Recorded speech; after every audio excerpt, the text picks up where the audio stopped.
Ben Phillips is the CIO of EventShares. He joins me from Los Angeles. Ben, good to have you.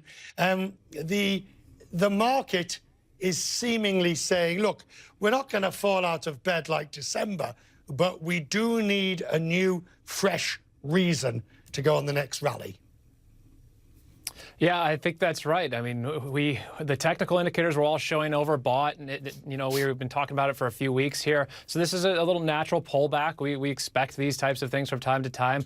I think it's a little bit too of the markets were buying the rumor, if you will, and that the China deal was going to get done with the U.S. and now they're selling the fact and it's rolling out that it might actually occur soon. A little preemptive there on that, but it's a little baffling to me. Healthcare stocks are selling off right now. That's interesting because they're more defensive. So we're taking this as some opportunity to buy some of those healthcare names we like and look at some other names that have taken a little bit of a beating the past week.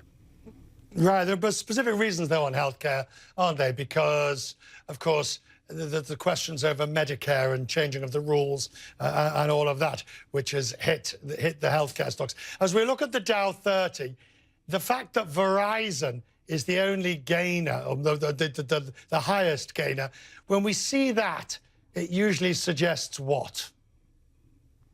Well, Verizon, we're playing for 5G telecom, so it's got a little bit of that in it where people are looking at that. But I think people view it as a defensive stock as well. So people aren't canceling their cell phone subscriptions or anything like that. People, view the smartphone as one of their key assets. It's more valuable than their car. Some studies have shown. So I think that's really what's driving that. But at this point, we had at the end of last year, we had the rotation into defensives. The first 4 weeks of the year really saw that, to some extent, reversal, and it was back into growths. What do you think? Is this just a wait and see, or are we seeing some form of rotation underway? I think it's a little early to call it a broader trend. I think we are at the end of the cycle here, and the rotation, the long-term rotation we're going to see here is going to continue to be defensive. And I mean, Richard, you always ask me about what your viewers should be doing in their own accounts. I think they should be rotating more defensive too. If you look out, with a 2-year outlook, where our market's going to be, where our stocks can be, where our bonds going to be, I think you're going to get better opportunities to buy stocks, and bonds right now are actually offering some good value. Interesting, because what, of course, happens is you get the first whiff of a good bull run, like we saw in January. Admittedly, January was exceptional, but you see it in February as well, and everybody immediately plows back in again.